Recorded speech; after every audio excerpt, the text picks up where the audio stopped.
ನಿಮ್ಮತ್ರ ಜಮೀನಿದೆ, ನೀವು 15 ಕೋಟಿ ಗ್ರೇಟರ್ ಬೆಂಗಳೂರು ಮಾಡಿ.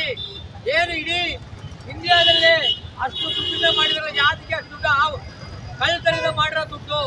ಹಾಗಾಗಿ ರೈತರ ಬಗ್ಗೆ ಮಾತಾಡ್ಬೇಕಾದ್ರೆ ನಾಲ್ಗೆ ಹಿಡಿದು ಮಾತಾಡಿ. ನೀತಿಗಳನ್ನ ಈ ಚಳವಳಿ ಮುಖಾಂತರ ನಾವು ರಾಜ್ಯ ಸರ್ಕಾರವನ್ನು ಎಚ್ಚರಿಸ್ತಾ ಇದ್ದೀವಿ.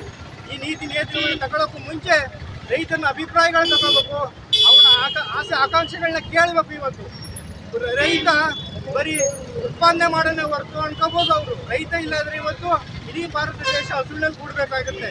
ಇದನ್ನ ಅರ್ಥ ಈ ರಾಜ್ಯ ಸರ್ಕಾರ